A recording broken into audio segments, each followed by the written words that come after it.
danger. He didn't need to speak. His companions had traveled far with him and knew what was expected of them. They all waited. By now the robbers were no more than 5 yards from the lip of the bluff, almost within reach of their goal. The man in buckskins nodded, almost casually, and 4 rifles spoke simultaneously, the weapons deliberately fired over the heads of the approaching men. The startled bandits paused, then turned and fled down the steep slope, sliding and stumbling, falling and scrambling as they raced to the safety of their waiting boat. Now it was the Indian's turn. He sent arrow after arrow toward the retreating men.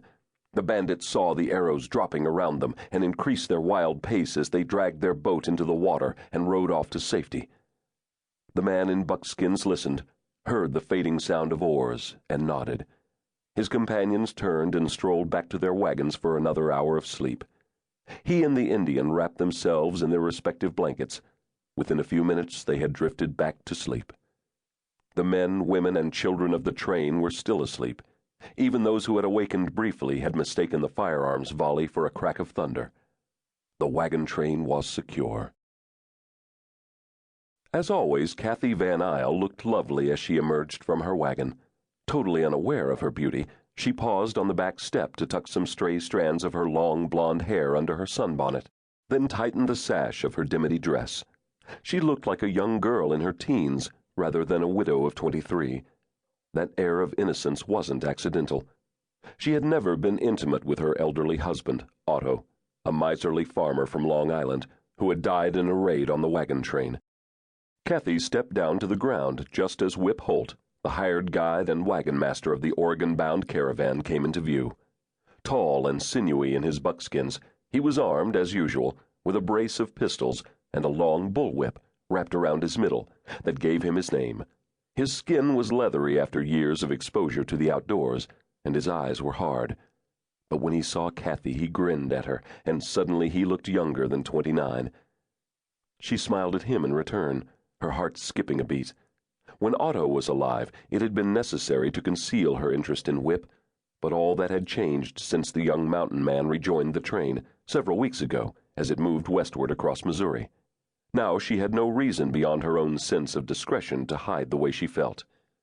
Certainly Whip made no secret of his own feelings. "Morning, ma'am," he called, sauntering toward her.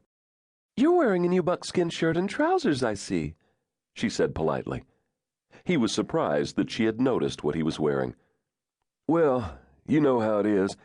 I get restless just sitting around Independence while we put in supplies and wait for the new folks joining us to show up. So one day I went hunting." He cleared his throat awkwardly. You look mighty nice, all dressed up for a day in the city." Kathy couldn't help laughing. Certainly no one else in 1837 would dream of referring to the frontier town of Independence, Missouri as a city. One of the last great outposts of civilization east of the Great Plains, it was visited by trappers, hunters, and traders bringing their furs from the Rocky Mountains to the east. Now, with other wagon trains scheduled to follow Whip's caravan across the wilderness to the fertile Oregon country, Independence promised to develop into a major supply center. "I told my sister I'd buy some things in town for her and bring them along tonight." Only a few days earlier, Kathy's older sister, Claudia, had been married to Sam Brentwood, the former leader of the wagon train. The couple would remain in Independence to establish a supply depot, sponsored by Sam's mentors, former President of the United States Andrew Jackson, and John Jacob Astor, a fur baron and the leader of the group of wealthy businessmen who were encouraging the settling of the Oregon country. "Claudia and Sam asked me to supper tonight, too," Whip said, and shifted in embarrassment. I wasn't so sure I wanted to go, seeing as how I don't sit down at a table indoors very often. But if you're going, ma'am, I'd be happy to escort you." "I'd like that," Kathy said. She smiled again before turning away, then added, "I'm not really dressed up, you know. All I own are a few dresses like this, except for the old woolen things I wear on the trail." "Could you use a doeskin dress, ma'am?" "I'd love it, Whip." Kathy hesitated. "But I wouldn't want you to think I was hinting." "No matter. Stalking horse," he said, referring to his close friend, a Cherokee scout, "has been pestering me to go hunting again, so I reckon I'll have some skins for you by the time we push."